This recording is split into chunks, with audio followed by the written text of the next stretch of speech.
This is Plant-Based Briefing, a history of vegan restaurant food from 1850 to 2023 by Kerr at vegnews.com. And I'm Marian Erickson, host of this curated content plant-based podcast, where I narrate articles on healthy, compassionate, and sustainable living with permission in about 10 minutes or less every weekday.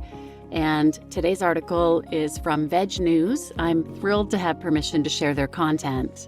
So now let's get to today's Plant-Based Briefing.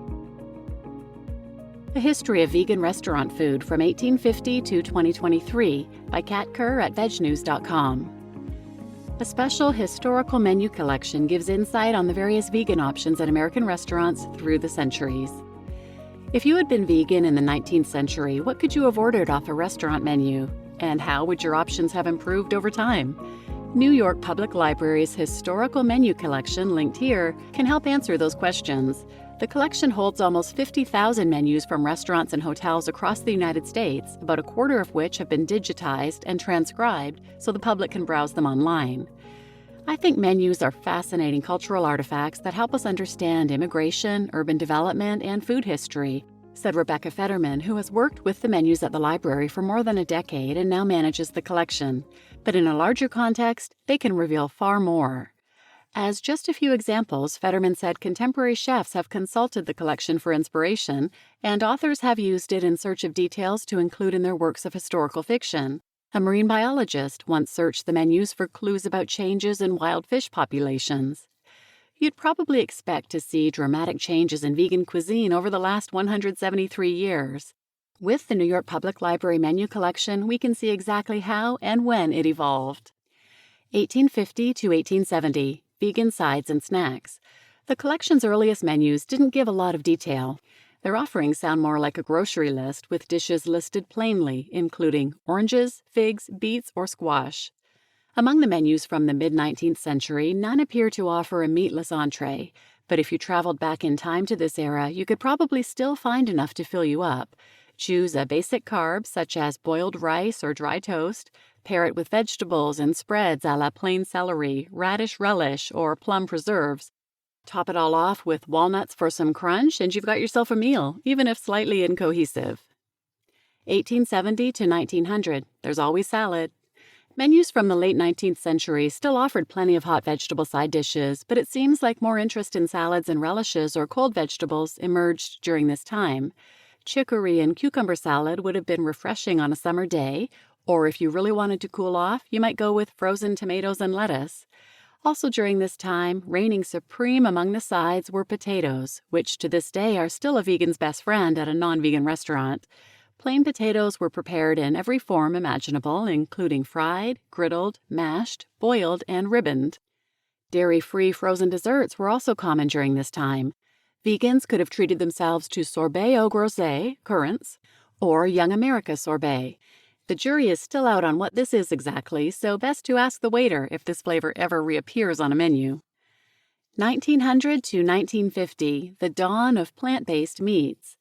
Among the library's menus that have been digitized so far, the word vegetarian first appeared in 1900 on the menu of a Chicago restaurant called Pure Food Cafe. The restaurant's name was in reference to the pure food movement of the time, which raised awareness of the scandals in the meat industry. It's uncertain which dishes would have contained dairy or eggs at Pure Food Cafe, but it's clear that none of them contained meat. The breaded mock chicken and vegetarian meat sandwich are particularly intriguing. Vegetable set plates became somewhat common when meat was rationed during World War II. Wartime lunch counters around the country listed options such as a vegetarian platter with fried tomato and fresh vegetable plate. Let's not forget this was also the time of the Depression cake, also known as crazy cake or wacky cake, which is an accidentally vegan cake invented in the 1940s when commodities such as eggs or butter were rationed. 1950 to 1970, going global. The overall menu collection shows a heavy reliance on English, French, and German cuisine since the earliest years on record, but broader diversity had become commonplace by the mid-20th century. At the Italian-American restaurants that were popular by this time, vegan diners could have chosen vermicelli in a scarpara sauce or a host of other kinds of pasta in tomato-based sauces. Kosher restaurants were often meatless, and though many dishes contained dairy, there were likely to be at least a few that were free of animal products. The avocado, a mainstay of today's vegan lifestyle, made its debut on the menus of this era. Various eateries served them in an avocado sandwich, romaine grapefruit and avocado salad, and as their own side dish, halved avocado with fruit salad. 1970 to 2010, the Great American Tofu Boom. Finally, by the late 20th and early 21st centuries, there was a breakthrough. One could almost expect to find a few intentionally vegan options at most restaurants, at least in bigger cities, and particularly at restaurants serving food influenced by Asian cuisines. Among the digitized menus, tofu's first appearance is on a 1984 menu from a Thai-American restaurant in Minneapolis called The King and I, which is still in operation today. In its earliest days, The King and I served fried tofu with sweet and sour sauce, mock duck and vegetable stir-fry, and vegetarian curry with creamy coconut milk. Sushi restaurants like Genroku Sushi in New York served kappamaki, a basic cucumber roll, and oshinko pickled radish roll. Chinese-American restaurants usually had numerous vegetable-based dishes that dialed up the umami with soy sauce instead of meat, such as black mushroom with green kale, bean curds with snow peas, and vegetarian sauté. The number of entirely vegan restaurants started to climb in the 1990s. For example, Zen Palette in Westbury, New York served complex contemporary dishes such as shredded melody, shredded soy gluten sautéed with celery, carrot, zucchini, and pine nuts, in a spicy sweet sauce with taro spring rolls and brown rice. During these years, other American restaurants honed the dishes that have become some of the staples of our time, like veggie burgers, veggie lasagnas, and meatless chilies. While not included in these archives, Canoga Park, California's Follow Your Heart Market and Cafe started cranking out its famed avocado, tomato, and sprout sandwich, among other vegan-friendly items, since 1970. And 2010 to today, endless possibilities. The defining shift of vegan dining is the emergence of completely vegan restaurants, dedicated vegan menus, and the increased abundance of plant-based alternatives that can be found in both vegan and non-vegan establishments. Pizza is one of the most progressive concepts to have adopted vegan options. Going vegan no longer mandates giving up this favorite food, as vegan cheese and even plant-based meats have found their way onto independent and chain pizzerias.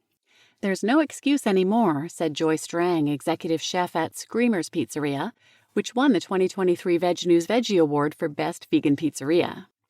We've come so far that you can be vegan and still enjoy everything you wanted to enjoy, including pizza, she said. Strang remembers the mid-2010s in New York when vegans would no longer accept cheeseless crust with vegetables as proper pizza. The demand for better toppings and plant-based cheese led to the birth of Screamers in Brooklyn, with house-made almond ricotta, seitan sausage, buffalo cauliflower, and an array of other reimagined toppings. Screamers supplies a hopeful outlook for the next era of American pizzerias. Over on the West Coast, the Ravens restaurant at the Stanford Inn by the Sea in Mendocino, California, elevates vegan cuisine to a sophisticated fine dining experience. Many of the ingredients are organically grown in a garden on site. Celebrity chef Matthew Kenny has also been a pioneer in vegan fine dining, launching chic plant-based restaurants worldwide. Even omnivorous restaurants have come to the light, as evidenced by 11 Madison Park's shocking yet celebrated shift to transform its omnivorous tasting menu to a completely vegan one. Vegan dining has come a long way from frozen tomatoes with lettuce, and it's evolving at a rapid pace. We can't wait to see and taste what the next few decades will bring. You just listened to A History of Vegan Restaurant Food from 1850 to 2023 by Kerr at vegnews.com, and I'm your host, Marian Erickson, and I can't wait for the next evolution of this as well, because living in a small town, it is not anything like living in a big city. Even Italian restaurants that could easily serve some vegan options have nothing vegan sometimes. So, looking forward to the next evolution of this.